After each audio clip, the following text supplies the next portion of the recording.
Hello and welcome to Love as a Business Strategy, a podcast that brings humanity to the workplace.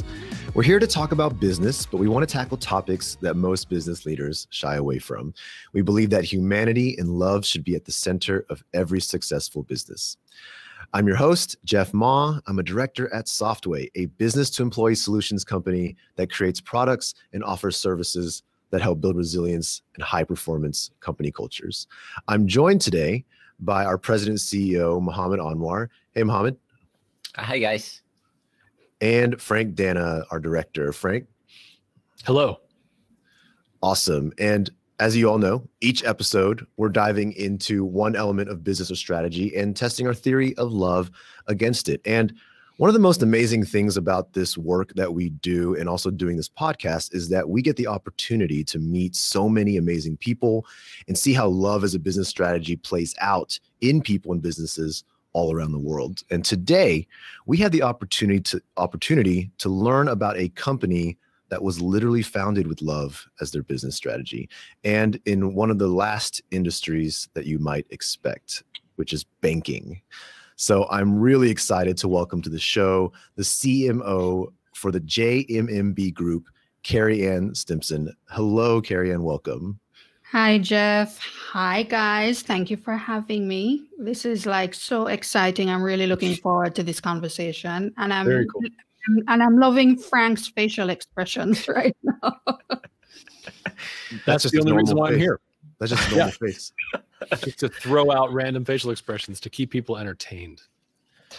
So we're super pumped to learn about you, Kerry-Ann, and dive into JMMB's business. But before we begin, we have a tradition of doing an icebreaker real quick. So I'll make it easy on you. I'll start with Frank and I'll move around to you, and we'll all have the same question so we have time to prepare. Okay. Frank. Yeah. What's your favorite time of day and why?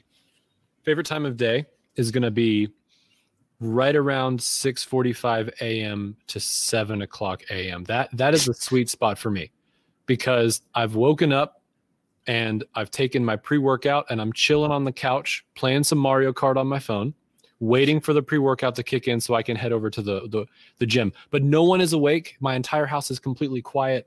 And it's my favorite time of day because it also gives me a chance to think, to reflect, to prepare for the day. And that 15 to 20 minutes of just sitting alone downstairs sounds kind of sad, but actually that's my favorite part of the day. Like the favorite moment of the day is quiet. Nice answer. Tough to follow up, but Mohammed, you're going to have to do that. So Mohammed, what is your favorite time of day and why? My favorite time of the day would be right before going to bed, because I am able to watch my TV shows and wind down and be able to fall asleep. So I like the last part of the day when I'm just like, everything's done for the day, work is over, and now it's just me time watching some TV shows. And, you know, my wife doesn't like it all the time though, but I watch some TV shows and I fall asleep. That's the best part. Nice. So we got a wind up and we got a wind down. So I can't wait to hear, Kerry-Ann, what is your favorite time of day and why? Anytime after my kids go to bed. Ooh, don't tell them. Do they listen? Are they going to listen to this podcast? Probably not. But the thing is, they actually kind of know that because I'm very religious about bedtime. I'm like, okay, guys, 8 o'clock, come bedtime. Go. Because they're like, Mom, why are you? I said, look, when you go to bed is when I get a chance to think, to breathe. I'm sorry. It is what it is, right? Once they go to bed, life is good. And 10 points to Kerry-Ann because that is the correct answer I was looking for. I think we can all agree that was the best answer. Jeff, what is your best? What's yours? Come on. That's exactly 100% asked my wife the exact same answer. It's literally she and I have to like tag team. We're like, let's get them in bed. It's the struggle. And then they're finally like, you close that door and it's quiet inside. It's like freedom. It's like absolute freedom. There's no better feeling. The worst moment though is that 5 minutes where they have it. There's a chance they open the door and walk out and ask you for something, right? And you're just like, you're on edge because you can't fully like recline into the couch. You've got to like prepare for that 5 minute buffer zone where, and you know, I know that's probably the worst part of the day right there in that moment. Like, what are you doing out of bed? Go back to bed. This is my time. So we all have a lot in common. Clearly, we all understand this concept. But I want to move into our topic for sure. And Kerry-Ann, obviously, I want to open with you. And I maybe just take a little moment here. Could you introduce yourself a little more and tell us about JMMB Group at a high level? Sure, thank you. So I am, well, you probably picked it up from my accent a little bit. I'm Jamaican. I'm coming to you now from Kingston, Jamaica, where it's a wonderful 89 degrees. And sorry, guys. On my way. Yeah, we're open. Come on down. And I'm the Chief Marketing Officer, CMO of JMMB Group. And JMMB, we're just under 30 years old. We're about 28 years old. And we started out in Kingston, Jamaica, as a small money market brokerage house. And since that time, we've grown into a regional, and when I say regional across the entire Caribbean. Basically, we have operations not only in Jamaica, but in Trinidad and Tobago and in the Dominican Republic. And we are an integrated financial group of companies. So not only are we in investing where we do stocks, bonds, mutual funds, but we also have a bank, an insurance brokerage, a consumer microfinance company, and a money transfer business as well. So we are an integrated financial group of companies in the Caribbean. Awesome. Well, that's what we do, and that's our day job. That's amazing. Yeah, and I just want to read for the audience something on your website under your mission. It says, everything we do at JMMB is ultimately to help everyone to experience love and to realize the greatness in themselves, their families, and their communities. And another section says, our core values of love, care, integrity, honesty, and openness are demonstrated in everything that we do and everything that we are. And I love that. I love seeing that on your, just front and center on your mission statement there. Can you tell us a little bit about what love means to JMMB? Great question. So just to be clear, love for us is not a strategy, and it's not a brand positioning that we sat in a nice boardroom and, kind of came up with it and devised it. Okay, love sounds great. Let's go with that. It actually started from the reason why JMMB was founded in the first place. So JMMB started from Jamaica Money Market Brokers, JMMB, the acronym. And it was co-founded by two people, Joan Duncan, who unfortunately is no longer with us. She passed many years ago, and Dr. Noel Lyon, who certainly is still very much with us. And they wanted to create a money market brokerage, a financial institution that does a couple of things. So the first thing is that the money market really wasn't open to the average Jamaican in the early 90s when we were founded. And the only way that the average everyday Jamaican could earn on their savings essentially was in a commercial bank. Interest rates aren't that great. So how can we give access to the money market to the everyday Jamaican with a few $100s? But Joan herself was a wonderful woman. Based on her own personal belief system, she believed in the power of the human spirit. She believed, first of all, that all human beings, irrespective of your race, your social standing, what family you came from, we're all created equal, and that we all have inherent greatness within us. And she also believed in the power of love to help that human being, to help each human being to realize that greatness. And so in creating a financial institution, you're talking about not only empowering your customers to achieve their financial dreams by giving them the financial products and services to do that, but it's how are we supporting and partnering with our clients in the spirit of love to demonstrate that love to them so that they can realize the inherent greatness that is already within them.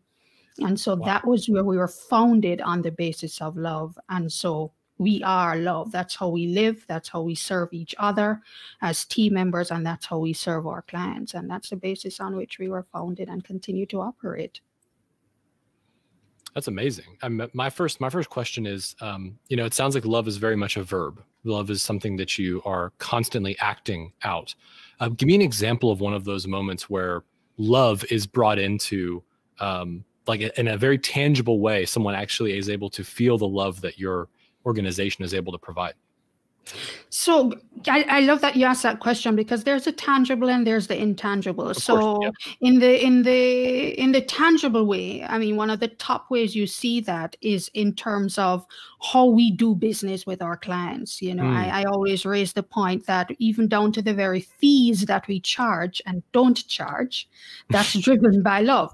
So, you know, a lot of the times the banks get and the financial institutions get raked over the coals because we charge what many clients would call nuisance fees. You know, we're not going to charge you a fee if you do a transaction online, but if you come into our branch and do it with a teller, then we're going to charge you a fee. We don't do that because we don't believe in that. It's inconsistent with, again, the spirit with which we see our clients.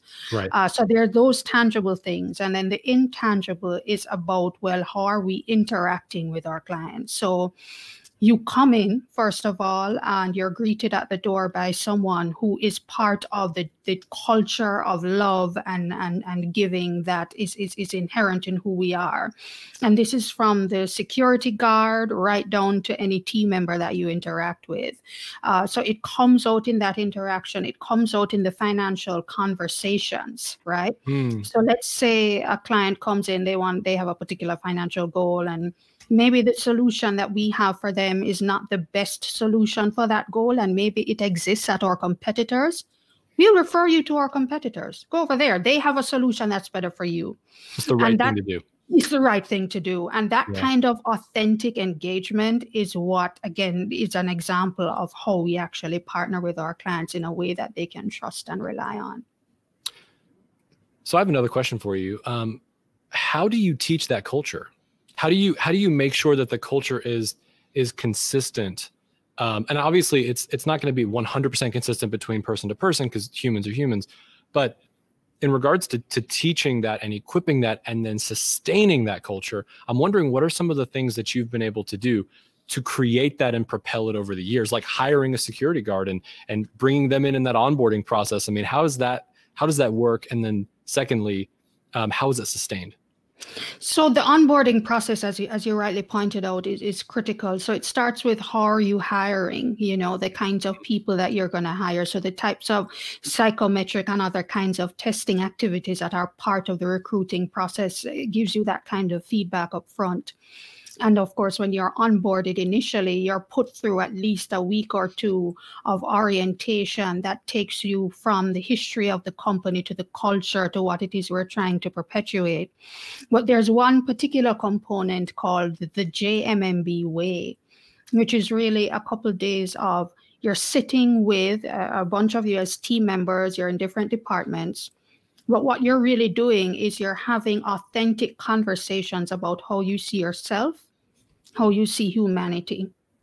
And in those conversations, what you're really doing is you're trying to peel back the layers that perhaps inhibit you from seeing the greatness in yourself, and also helps to peel back the layers of helping you to see the greatness in others as well. Because as you rightly pointed out, because people are people, and a lot of us are coming from different backgrounds, not only in the work environment and the career environment, but in our personal lives as well. People also would be coming in with their own interpretation of what love is. Some people have a lot of baggage dealing with. And so it's very important that early in the journey, we get to the bottom of, well, how do you interpret love? How are you seeing love? Are there any inhibitors that are preventing you from showing love, expressing love, and loving yourself? And once we're able to clean up all of those kind of cobwebs, as I put it, it really opens the door for you to be able to express that in a way that's consistent with what it is we're trying to deliver as a company. This is so stinking cool. I think so stinking cool. Something interesting you mentioned, Kerry-Ann, was like how you peel the layers to identify the greatness in themselves and look for the greatness in others. And something parallel that we've tried to do or strive to do at Softway is we have a tip that says, if you want to love your team members and love your coworkers, the way that you achieve that is by looking for the goodness in others. And when you are able to focus on the goodness in others, you find ways to have that care and endearment towards your teammates. So I see that parallel of greatness, how to find greatness in others and how to find goodness in others, and it's very similar. Yes, it's very similar. I mean, when we speak of greatness, we're talking about the potentiality of what is resident in the individual and can come out. And again, the power of love to be able to bring that forth. And as you said, you're coming from a place of goodness. I always like to reminisce on stories about Joan Duncan when she's talking about communicating. You're communicating with someone not from a place of ego, but from a place of spirit. You're communicating spirit to spirit, and really just recognizing that, people, yes, are people, but there is still so much goodness there to be unearthed. And again, how you express that love and authenticity is really a powerful way to be able to bring that forth. Very cool. Yeah. I want to know a little bit about some of the pushback you've gotten, not from your clients necessarily, because if I'm coming to your bank and I'm not getting, first of all, if I'm in Jamaica, that's a plus, number one. But secondly, or Trinidad or Tobago, any of those places I'm in, right? But if I'm coming into your bank and I'm surprised and delighted at every turn because I don't have the same fees that others have, I'm being treated as a human, spirit to spirit. I'm not talking about the customer. I'm talking about the employees. When you have people that push back against that culture, what are some of the ways that you communicate the value or have to prove out the value to people who may have come from pasts where they hear the word love and they push it away and they're not willing to engage because they haven't ever seen that tangibly manifest in ways that are proactive or beneficial for them? Yeah, that's a great question. And I know for us, in addition to the JMMB Way session that everybody has to kind of go through, we're very big on empowering team members to know how we can support each other and hold each other accountable in the moment. Right. So we all sign on to the vision of love statement that again spells out what is the kind of company we're trying to build. And at the same time, we also tell team members that, look, you are a part of the solution. You are empowered to hold each other to the standard that we've agreed to. I remember, it's a story I share all the time, that there was once I had a very bad encounter with a fellow executive. Unfortunately, I did not meet their expectations with an activity that I was supposed to be delivering on, and they were very upset, and they were literally, they got so upset they started to shout at me, and this was in a public space where other team members were witnessing what was going on. And of course, they're looking, okay, looks like it's going to be a blown up argument. And I remember looking at him and I said, okay, I understand that you're upset, but recognize that how you're speaking to me right now is inconsistent with the values that you and I have signed on to. And so I'm going to recommend that we stop this conversation, walk away, and come back when we're able to do that. And he literally just pulled back. And this is someone who, I guess people would be shocked about how he was able to pull back. But again, because we know that we've signed on to this thing, we have agreed to it. And even if in certain moments it's going to be difficult to live out or to see it translate into an interaction with someone else, You're committed. We're committed, and we hold each other accountable, and we are comfortable with being held accountable as well. So I'd say that's a practical example. It's just really about helping team members to understand that they are empowered to live the vision through. So whether it's from the chairman right down to the janitorial staff, everybody is empowered, everybody is equal, and we're all about living this vision together. Very powerful. Yeah, I love it. I'm curious, does all this kind of intangible element within the organization, all these connecting values, can you paint the picture of how they play out in terms of policies and like the tangible things internally? So for staff and employees that really enforce this. We at Softway, we firmly believe that it starts with that behavior and that culture of love, and having the right mindsets around that is what helps the people who make policies and make decisions and implement tools. That's what helps, that's important to have that in place before you tackle process and tools in order to make sure that you're doing them with the right intent, with the right outcomes, and being efficient with that, right? So I'm just curious, with all this foundational kind of value that you have in place, what kind of processes and tools have come out of that? Wow. Well, from you mentioned the word policy, and that's really where it starts for us. Policy, incidentally, before I even go any further, languaging is a very important thing for us. There are certain words that we will not use because of the negative implications that it can have. So, for instance, I actually just made a boo-boo a while ago. I used the word staff. We don't use the word staff. We don't use the word employees. We say team members, right? Because of the thinking that team members connotes a greater coming together and integration of us as being part of, again, this larger vision of expression of love. And so to use words like staff and employees or subordinates, no. Oh, wow. No. I love it. This is cool. I see Fran's face. So yeah, so languaging is very important for us. Certain words we will use and will not use in how we interact and engage with each other is important. And so when we talk about policy is also not a word. I mean, we have them, but we don't use them because, again, it's about communicating spirit to spirit and allowing people to be motivated and engaged to act in a particular way, as opposed to being browbeaten to follow a particular path. Sure. So how we do it, as far as what we put in place, is, first of all, we're a very people-centric organization. So of course, our clients are a very important part of our family, but we recognize that it's our team members that allow us to be able to share the vision and empower our clients to achieve their goals. So we try to ensure that our team members feel the love as well, in terms of a very comfortable working environment. So some very practical examples. There are certain benefits that you would get at JMMB that are very unique to the Jamaican market. So and the wider Caribbean market, even things like free childcare, or subsidized childcare, depending on which city you work in.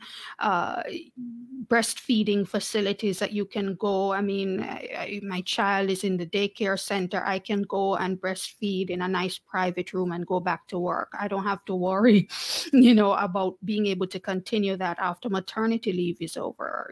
3 months maternity leave. There's paternity leave as well. Other benefits like health and wellness benefit, a gorgeous health and wellness fitness center where there are free classes in yoga and Pilates and kickboxing and equipment, and paid instructors that come in and help you to stay fit and healthy. Awesome seminars on different things from family planning to relationships. You get a certain number of sessions each year, free counseling. We have a strategic partnership with a counseling center where every year you get a certain amount of hours where you can go confidentially to the counseling center and get counseling on anything at all, personal or professional. And the counseling center just sends a bill to JMMB. So we don't know which employees took advantage of it. We don't know what you talked about. We just know we have a bill to pay, and we pay it, and team members have that benefit. So it's just an example of some of the great things that we do that help team members to feel the love, feel supported, and are empowered ultimately to be able to serve. What's interesting about what you mentioned is that when we started this conversation, we talked about, and I asked for tangible ways that love is expressed. The first thing you didn't do was you didn't talk about the perks and benefits. You didn't talk about the childcare, the health and wellness stuff. You didn't talk about paternity leave or maternity leave.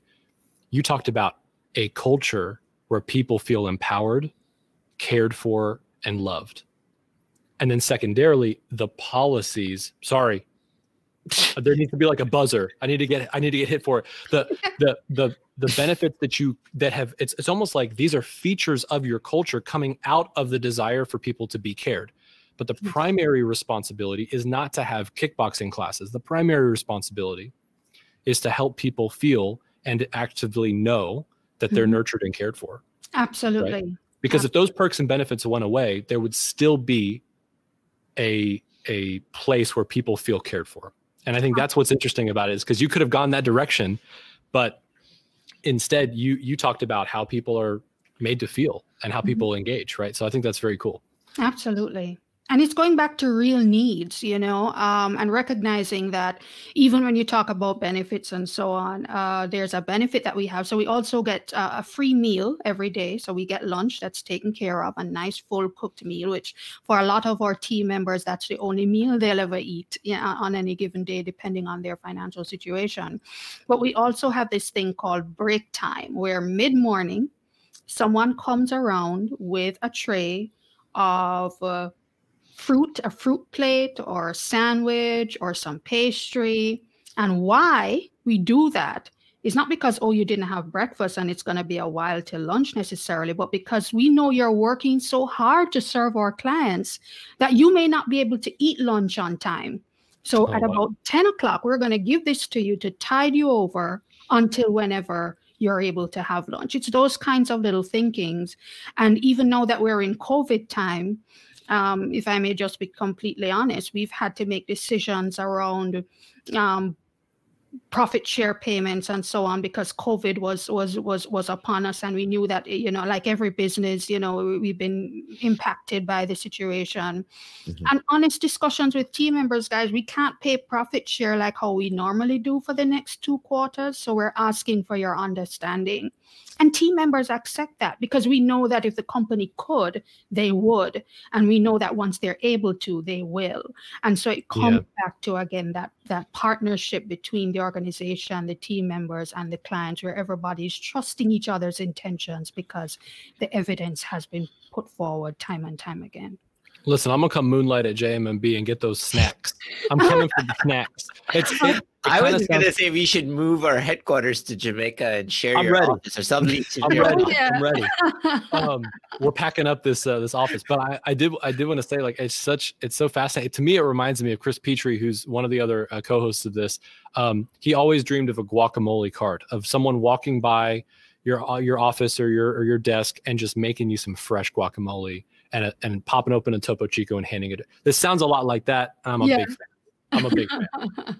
So I have another question, Kerry-Ann. Like, you're in the investment business and financial business, and most businesses out there, their strategy to success is prioritize your shareholders. And you make all your business decisions based on how is it going to benefit the shareholders? How is this going to make more money for the shareholders, right? And all the decisions are driven by that. You're in that very business, but instead of prioritizing your shareholders, it seems like you are prioritizing your staff. And sorry, not that word. Sorry, I used staff. Your team. Your team. There's a policy we have on this podcast. Apologies. We'll bleep it out in the edit. We'll edit it out. We'll bleep it. We can't. We'll just bleep it. You can say it. I just can't. Okay, there we go. Your team. How has that ended up balancing the need to keep your shareholders satisfied and are, profitable and have their dividends? How has that worked for you? What have been the results in terms of your profitability and your business outcomes, and how have you kept your shareholders happy, although you are prioritizing your people, which is very counterintuitive to a business? I'd just love to hear your thoughts there. And that's another great question, because, well, to be clear, we are a publicly listed company. We're not privately owned. So we're listed on both the Jamaica Stock Exchange and the Trinidad and Tobago Stock Exchange. But a couple of things too is that you talk about prioritizing our team members. So the first thing is we're shareholders too. So we do have an employee share ownership plan, where once you pass probation and you're confirmed as a full-time permanent team member, you get assigned a certain block of shares consistent with the level in the organization that you're at. And you don't even have to pay for them if you don't want to. There's a way that they work it out where they will pay for themselves through the dividend payments over time, right? And the beauty about that is when you have team members who are also shareholders, that's great, because even if you do prioritize the team members, they're the shareholders too. They're going to be looking out for the organization. But to be very frank, and it's something that my CEO has said a couple of times, That same love expression, we extend it to our shareholders as well. So if you even come to like an annual general meeting, when we used to be able to have 200 people in a room, that kind of same culture of love and sharing and extension in terms of just how the event is executed is there.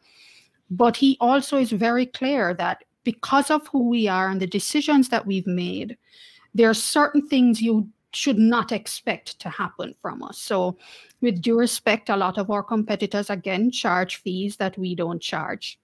And so when you look at their financial statements and the percentage of income that fees take up because of the fees that they charge, we'll never experience that because we're just not going to charge those fees. Okay. And so what we say to our shareholders, we're going to continue to deliver maximum return for you as best as we can, but we're not necessarily going to be big bank A, as far as the profitability necessarily. Yeah, because of our size. But again, we're not going to do anything that's inconsistent with who we are. And so those people who buy shares in us, they'll buy shares in us because they're aligned with that vision. And of course, we do deliver performance, but we're very unapologetic about that. And those who align with the vision, they are the ones who will buy shares, and those who don't, won't. So essentially, morality is valued higher than just what is business rationality in a traditional sense. Yes, in terms of how we interpret it, yes. I mean, we respect every organization's right to make decisions in a way that's consistent with what they value. But for us, this is what we have chosen and continue to live by. And so we invite the same respect. But there's also this interesting connection to the shareholders, seeing you mentioned it as morality, Mohammed, but seeing that that empathy that you put into the work that you're doing, the values that you have, and they're okay with not making potentially, like they're seeing the opportunity with your institution, and they're willing to make that commitment because they're aligned to that vision. So that's very interesting to me, that it's like, hey, they can choose to go elsewhere, but they recognize what you're doing, and they're not going to come to you and demand that you instigate these additional fees because they're looking to maximize X, Y, and Z. They see the value just as much as you do. And so there's this interesting amount of alignment between the shareholders, who may or may not be employees, and your actual team. So I'm sorry I said employees. Absolutely. I'm kidding. Yeah, and absolutely. I was extremely excited to hear more about JMMB, specifically because here you have this 3-decade-old organization that has been doing a lot of the things that we are actively learned ourselves over the last few years and are trying so hard to spread out into the world. And one of at the crux of that really for me is that there's this perception or this understanding in today's business, kind of what Mohammed was saying earlier, that doing what's financially beneficial, like the highest return, highest revenue, is a polar opposite of doing some of the things that is right by people, that's right for the society, right, for morality, whatever you want to call it. People draw that on a spectrum, right? And they feel like it's a lever they have to pull one way or the other. And we've always believed, and we continue to push, that they're not opposites, that they're one and the same when done right, that you can accomplish both. And so I guess my question for you, if you're willing to share, would be, what are your business outcomes? Like, what you've been talking about all these great things that are, right in the world. I'm 100% on board, but I'd love to share with people, what is the actual, financial results? Do you have any of that you can share? Well, I guess if I were to share it, it would be in Jamaican dollars, which really sounds fantastic. So you're talking about We're talking 9 billion Jamaican dollars. But I mean, we have a track record of really high performance as far as our financials are concerned. Consistently a profitable organization, one of the top performing entities on the stock exchanges in the Caribbean, as well in Jamaica and in Trinidad. Mm-hmm. And it's one of those companies that shareholders know that, you can always rely on JMMB to really deliver solid performance. And we've also been growing through acquisition, both partially and entirely a complete acquisition of entities across the Caribbean as well. In fact, our entrance into Trinidad and the DR would be through acquiring of other entities as well. So our track record of performance is there. I think what we've also been just very clear about is that how we see it is that once you deliver that value to the customer, which actually customer is a bad word too, we say client. Yeah. So when we deliver value to clients and shareholders, we believe that they will come, and we believe in a mindset of abundance as opposed to scarcity. So while we may never be big bank A, so maybe in the case of the US, we'll never be a Bank of America, by way of an example, in terms of being probably the largest bank in the country by size or branch network.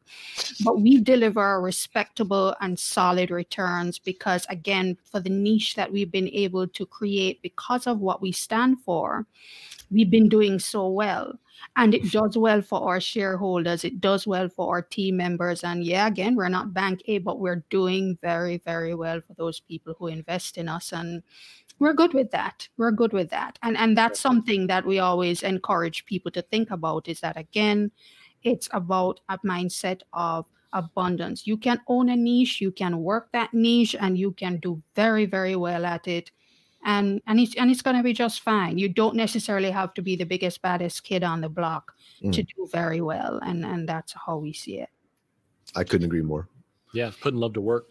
So, Kerry-Ann, I have a question. So why, in your belief, do you think more competitors in your industry have not adopted to this culture of love?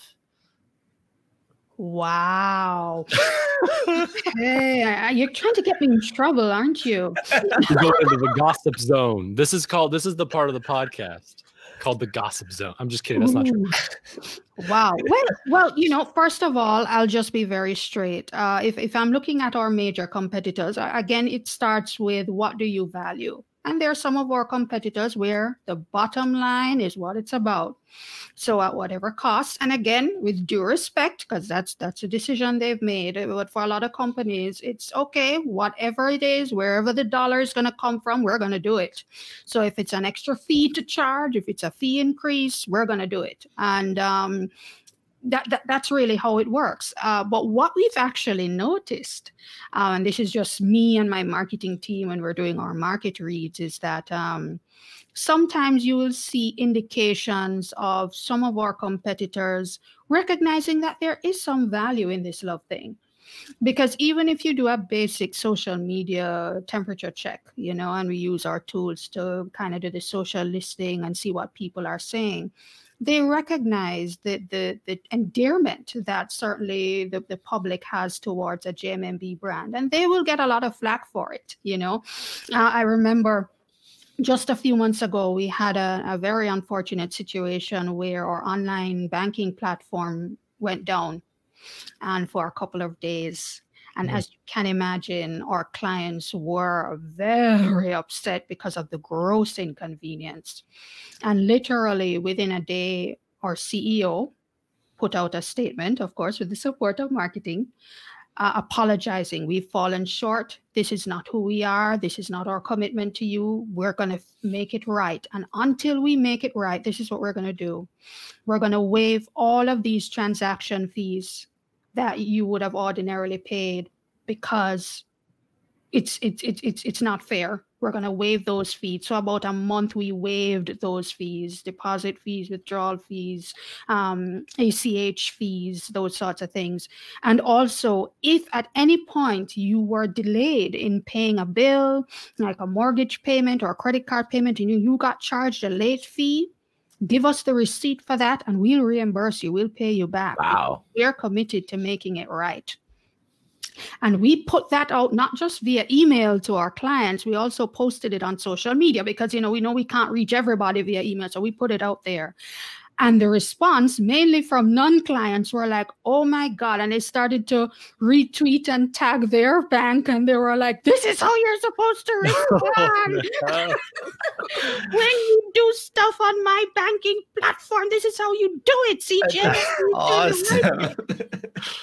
Wow. So you could almost say that after what was really a devastating crisis on our part with the online banking platform being down, you could say we almost gained brand value and equity from the standpoint that people were just wowed. And so I think our competitors see that, and sometimes you'll see some indication like in their communication pieces that would lend itself to a more emotive type of communication.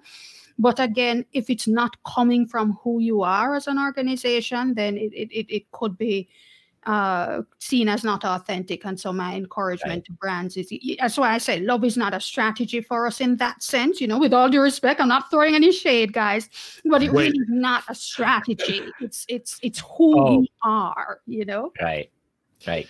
No, I agree. And I think ultimately what your CEO demonstrated was, again, vulnerability, simply taking ownership and apologizing. And that takes courage to do, but it is so powerful in building that trust and relationship with your customers. I think that worked in your positive interest, actually, it looks like. Absolutely. And we took, of course, a financial hit because you're waiving all these fees and reimbursing these clients. You take a financial hit, but when you're done with that, your clients, they don't leave. They don't leave because they're like, you know what, this is the company that's going to be sticking with me through thick and thin. And so that's where I would say that was a business strategic decision that was founded on love. Yes. Love as a business strategy? Is that what you're saying, Muhammad? I'm confused. But it's what's interesting to me, and what I heard from the approach that you took as a team, as well as your CEO kind of being okay with asking for forgiveness and moving in that direction, was that when your back was up against a wall, you chose love. Yes. Like you still went back to the value that you had from the very beginning, from the 30 years ago. You went back to that and said, what should we do to make things right for the people that have been it? It was almost like habitual, right? It wasn't something that you had to sit down and fret over. You're like, we know what to do because we've done it before and we're going to do it again. And this is who we are. Right? Exactly. And just to let out a secret here, of course, my CEO didn't pen a word of that communication. It would have come from somewhere else in the organization. And when it was circulated to him and other stakeholders for alignment, it was immediate because the languaging, what we were proposing as compensation, everything just lined up again with who we were. And because we're all on the same page, it was like, yeah, that's it. That's what's going to go out. So, yeah. So when are you opening your branch office here in the United States? Oh man, that's a great question. I don't know of any immediate plans. We are actually really just focused on building out in the Caribbean, actually. So that's really where our priorities are. I'm so sorry. But no, I can tell you, if you guys opened here, we'd be your first customer. I'm sure you would. Mohammed's had some fun with banks. We're not going to talk about that right now. Yes. Yes. Well, whenever you come to visit Jamaica, let us know and we'll be happy to bring you in. You can meet the team. You can see our branch setup and see all the red hearts in our banking halls. What are those? Is that something that of a design, or is that something that you actually like? Because we've been to Facebook, right? So you walk into Facebook and you can write on the wall physically. What are the red hearts for? So the red hearts, again, so we are about love. And to be very honest, from a communication standpoint, visually, we wanted to find, and this is many years ago, we wanted to find an element where once you look at the communication, it's love, it's JMMB. And like it or not, the heart is it, right? And red is it, We're working through that right now. Yeah. And so every little thing, you go into our ATM vestibules, there's a nice big red tree in the shape of a heart on the wall with a nice inspirational verse. I'm looking at a copy of our 2021 desk calendar with hearts all over it. It's really about it's actually in our brand guidelines. Every element needs to have, because you need to look at it and see again where we're coming from. If it was just another red and white, which are brand colors, primary colors, it was just another red and white banking piece of communication. It looks like another red and white bank. But again, it's about love. So how do we weave that into our visual elements is important to us as well. Yeah, Very that's very cool. But it's not just hearts on the wall. It's your actual hearts are tuned towards love, right? So that's, I don't know. It's Absolutely. again, like the idea that it's an outpouring of who you actually are as an organization and a people. That to me is super fascinating. Yes, absolutely. Kerry-Ann, when we first had a quick chat, I wrote down something you said. You said, not everyone can work at JMMB. And I know this is a bit of a diversion, but I'm putting you on the spot. I'm sorry. Can you tell, I want to hear it again. I want to hear a little bit about why that's true and kind of, because I think I'll give you the context. It's because when we talk about love as a business strategy and we talk to people and businesses about this, the number one thing we're consistently dealing with, because we know what we're talking about, we are very firm believers in all this, but we're basically having to deal with, resistance, naysayers, non-believers, things like that. And there's always this element of when people try to just take love as a business strategy and see it as like this stencil or this overlay that they can just stick into their organization or apply one or two things. We have to have these really interesting conversations with them about what it really means to embody the behaviors and the culture of love to harness those benefits. And I think when I talked to you about it, we were talking about people who aren't bought in. We were talking about, being human, people who aren't necessarily sold. Maybe they become jaded at some point, things like that. And you said not everyone can work at JMMB. I wanted to see if you could share your take on that a little bit. Wow. Okay. So hopefully I want to send my resume out after this. I'm kidding. But I mean, this is just my personal observation. I obviously it's not written anywhere.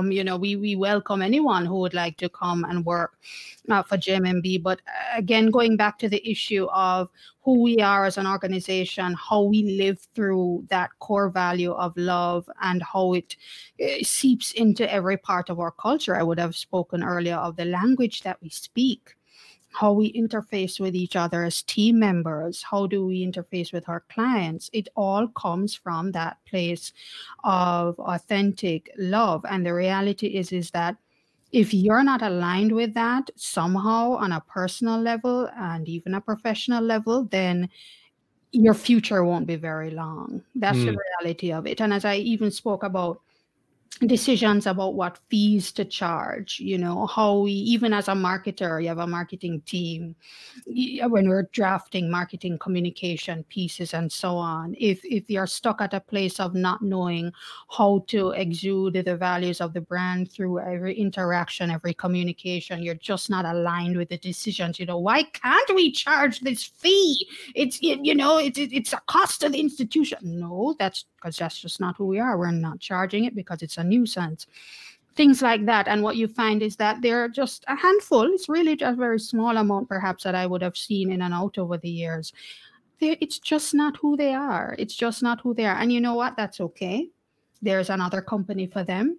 And I think ultimately for a company like a JMMB that's living on the vision of love, it helps to make sure that the vision is perpetuated because you are having people who are aligned with seeing that being pushed through consistently. So it is what it is, but yeah. That's, and to me, it feels incredibly important that that's maintained. Yeah. Right. Because everything, every part of the journey that a customer goes through is also needing to be aligned to that vision. So I could absolutely see how, you have to make sure that that's being maintained, from the hearts on the walls to the way they're engaged with inside out of your branches. I mean, even the way they're engaging online, all of it has to be consistent and there has to be continuity. Yes. Because you're using a word like love and that could backfire. Right. Right. And we're very, very deliberate. I mean, there are instances where, there are some people who are let go from the organization because how they behave is inconsistent with the values. And even in instances where there are some people who are struggling, like you would have had a situation a few years ago where there was an impasse between a team leader and their team. The team did not feel that the team leader was operating in a manner with them that was consistent with the values. I mean, HR, we don't even call it HR. That's another bad word. Human beings are not resources. So we don't say Amen. HR. Yeah, human Amen. beings are not resources. Come on now. Let's go. Yeah, we're preaching today, right? Part 2. We call it culture and human development. So our culture and human development team or units, they go in and they're having the sessions, they're bringing in the counselors, they are having what I call the kumbaya conversations, people pouring out their heart about, what you said and how it made me feel and how it's landing on me. And you get to have that open exchange. And it was like, whoa, we're not going to leave this situation until we are confident that we've done everything we can to help that individual to heal and for the team to heal and for there to be, repairing of the relationship. We're very serious about that. I love that. That's crazy. I love it so much. I mean, yeah, Muhammad's over here typing. He says tough love, and that's really what that is, right? It's a little bit of tough love, but it's coming from a place of care. Yeah, because right? Again, we trust that this person has the greatness already in there. We just really need to help it to come forth, and yeah, that's what that is. Yeah, man, this has been awesome. Yeah. Yep. I'm thoroughly inspired. I love it so much.